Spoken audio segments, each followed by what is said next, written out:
Hey guys, welcome to my channel. Today we're here with another Reddit horror story. Before we start, please like and subscribe to the channel because it really helps me a lot. This happened during a trip to Goa. It was me, my wife, and our 6-year-old son. We had landed really late that night, almost around 2 in the morning. By the time we left the airport, we were exhausted. Anyone who has traveled with a child knows how tiring that can be. So instead of checking reviews or ratings, we just booked the closest affordable place near the airport. The plan was simple: sleep for a few hours and leave in the morning. But when we reached the place, I immediately felt something was a little off. The reception area was dim, lit only by dull yellow lights. There was just one man sitting quietly at the desk, and the whole place felt strangely empty. No other guests, no voices anywhere, just silence. And the building didn't even look like a hotel. Honestly, it looked more like an old mansion, the kind of place that makes you feel like time stopped there years ago. I remember thinking to myself, this place is a little creepy. But at that point, we were too tired to care. All we wanted was sleep.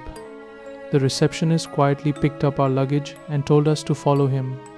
That's when we noticed something odd. There was no lift. Instead, he led us toward a round wooden staircase that curved downward, the kind you usually see in very old houses. Each step creaked as we walked down, and the deeper we went, the quieter everything seemed to become. It felt strange because hotels usually have some kind of background noise. People talking behind doors, someone walking in the hallway.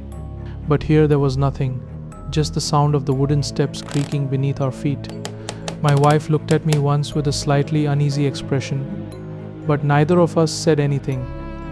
Finally, we reached the room, and strangely enough, the room itself actually looked beautiful.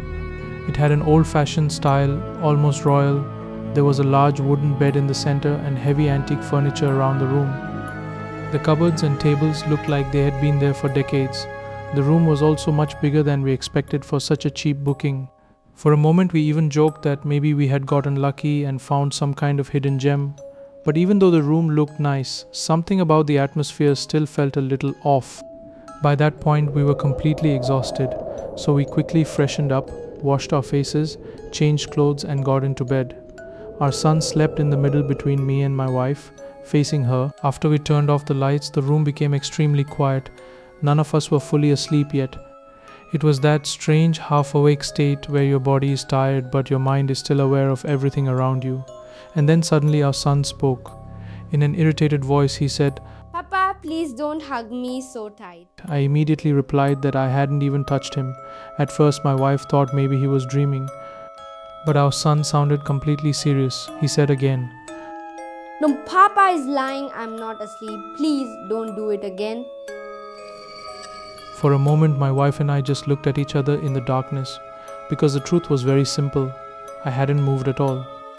We didn't want to scare our son, so we tried to act normal. My wife gently told him that he must have imagined it. Maybe he was half asleep and dreaming. Kids sometimes say strange things when they're drifting between sleep and waking. After a few minutes, he calmed down and eventually fell asleep again. We tried to do the same. But honestly, something about that moment stayed in my mind. It left this strange feeling that something wasn't quite right. Eventually, exhaustion took over and the room became silent again.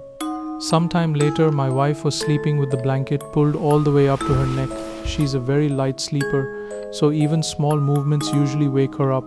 And suddenly she felt something, her blanket slowly sliding down from her neck toward her chest. Her eyes opened instantly and her heart started racing. The first thing she checked was our son.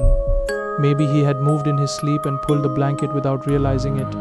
But he hadn't moved at all. He was completely still, breathing slowly and deeply asleep.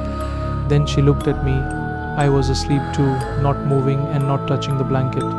But the blanket had clearly been pulled down. She told me later that the moment she realized this, goosebumps ran across her entire body. It was that horrible feeling when your mind suddenly understands something is wrong, but you can't explain why. She slowly sat up and looked around the room, listening carefully. But there was nothing, no footsteps, no movement, just silence. Finally, she woke me up and told me what had happened. At first, I was confused because I was still half asleep. But when she explained about the blanket, I felt uneasy almost immediately. I tried to brush it off and told her maybe the blanket slipped on its own. Or maybe our son had moved earlier without us noticing. But even as I said those things, I didn't really believe them. Because something else was still bothering me, what our son had said earlier about someone hugging him tightly. We checked the clock, it was 4 in the morning, still hours before sunrise, and neither of us felt comfortable going back to sleep, so we decided to stay awake. My wife opened her phone and quietly played the Hanuman Chalisa. The sound filled the silent room and somehow made us feel a little safer. We just sat there listening and waiting for morning. Every small noise in the building suddenly felt louder than before. Even the tiny creaks in the wood made us tense. Time moved painfully slowly. Minutes felt like hours. Neither of us said much. We just kept watching the window until the sky outside slowly started to grow lighter. When the first morning light finally entered the room, the tension eased a little, but we didn't waste any time. At exactly 7 in the morning, we packed our bags, we checked out immediately and left the place. We didn't even stay for the breakfast that came with the booking, and trust me, skipping free breakfast is a big deal for us, but that morning we only wanted one thing: to get out of that building as quickly as possible. Even today, I still think about that night sometimes, because if I never touched my son and both of us were asleep, then who was hugging him? So guys, if you enjoyed this story, please don't forget to like the video and subscribe to the channel. It really helps support the channel and lets me bring you more creepy stories like this. Thanks for watching, and I'll see you in the next video with another mysterious story.